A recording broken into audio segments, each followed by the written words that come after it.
Okay, increasingly complicated Venn diagrams. They say there's 400 households, 285 have PVRs. Don't write that here. This is the same issue as in previous examples.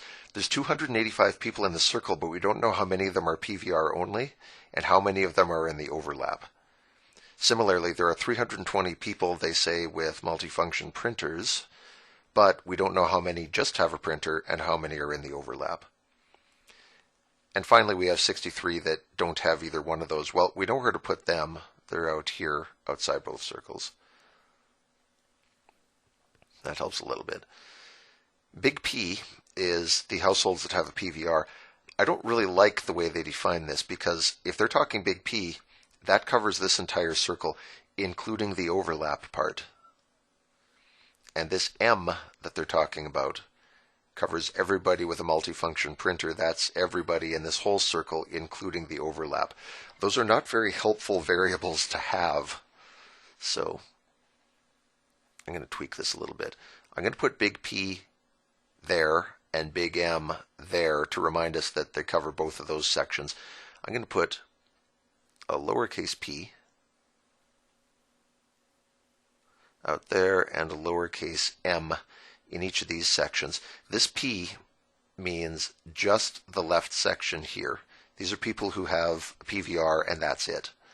The lowercase m represents the far right section here, people who have a multifunction printer, and that's it.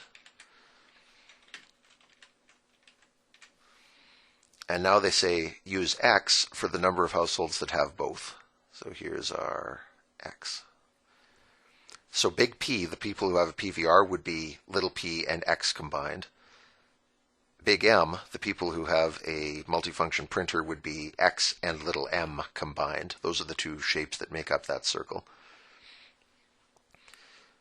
Fair enough? Sorry about all the labeling up front, but that's what they're asking us to do, and I'm trying to follow the examples so that I and the workbook kind of work in the same direction. So mark X and 63 in the appropriate parts, check. X is the people who have both gizmos, and 63 is the people who have neither. Now, write an expression for the number of households who have a PVR, that's the left side, but not a multifunction printer. That means just this group here. Fortunately, I have a name for that. That's lowercase p. Now, how could we solve for that? Well, we can't yet, but we can at least write an expression for it. I'm going to start a little bit differently. First thing I'm going to write is, for all of these sections combined, we have little p, and we have X, and we have little m, and we have 63. Okay, so left section, middle section, right section, and then the outside section. Here they all are. All that has to make 400 because they said there's a grand total of 400 households. So from here, if they want the people that just have a PVR, that's small p. We can solve for that. P is going to be 400 minus 63 is 337 minus X and also minus M. Now, that's got two variables in it, and I don't know what either one of them is yet, so I can't solve this, but at least we have an expression for it. That's a start. Write an expression for the number of households that have a multifunction printer. That's just little m, right? The ones that have a multifunction printer but not a PVR. That's this group over here on the right. The right circle, but not the middle part. These people have PVRs, these people do not. So, oh, they want us to write this expression in the appropriate part of the Venn diagram. Sorry, so this P, let's see if I can fit this in, is 337 minus X minus M. For this part, they want the ones who have a multifunction printer but not a PVR. You just solve this thing for little m, and not too surprisingly, you get 337 minus P minus X. Still can't solve it, annoyingly, but at least we're getting expressions, and that's usually a good thing. So our little m was 337 minus P minus X. Form an equation in X and determine the number of households in the survey who had both an MFP and a PVR. Well, the numbers we have not yet used are the 285 and the 320, so here's what we can do with this. From our left section, the left circle, one moment, I'll change colors to make this clearer. They told us that 285 households had PVRs. So everybody in this red circle has a PVR, and we know how many people that is. It's 337 minus x minus m plus x. And that has to add up to 285.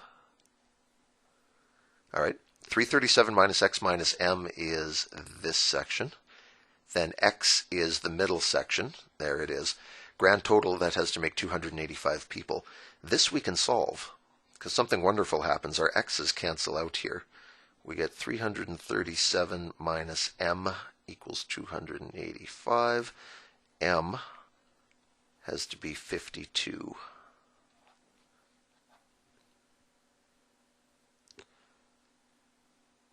So, little m over here is 52. I'm tempted to cross out little m to keep this from being so cluttered, but I'll just keep changing colors and I hope you'll be able to hang with me. Famous last words. Now, we can do that again with the right-hand circle because we know that there are 320 people in there. And let's see if that one can be solved. For that circle, we have x from the middle bit, and then we have 337 minus p minus x, and all that has to add up to 320. The x's cancel, which is great. 337 minus p equals 320. Little p must be just 17. So I'm just going to redraw this Venn diagram one last time we'll make sure all of our numbers check out. Because that was a lot of calculations, something could have gone wrong. Little p, I said, was 17. M on the right, we said, was 52. Oh, I haven't found x yet, have I? Whoops. How do we find that? Here we are here. Here's our improved Venn diagram. We have 17. We still have x in the middle, 52 on the right, and 63 on the outside. How do we find x? Well, we know that we have to have a grand total of 400 households. So we can write one last expression, 17 plus x plus 52 plus 63 has to make 400. If we add these up, what do we get? 80, 132, x plus 132 equals equals 400. So x must be 268 in that middle spot. 268. And if we add all that up, 268, 270, 320, 383, yes, we get a total of 400. And you can check all the other totals, like on the left circle. 268 plus 17 does indeed make 285. 268 plus 52 does indeed make 320, so all of our totals are checking out. Okay, so the lesson for questions like this is we always start in the middle. If we're given that number, then great, we start from there and work our way out. If we aren't given that number, we still start here. We give it a name, x, and then we start creating expressions containing x for everything else in the Venn diagram, and we work our way out again. You absolutely have to get this number before you can make any other progress. And if it has to be a variable, you just call it x, and then you start building your way out until you get enough data that you can solve it. So it's a bunch of simple calculations, just a matter of staying organized, and if you don't know a number for something, give it a variable name and keep on going.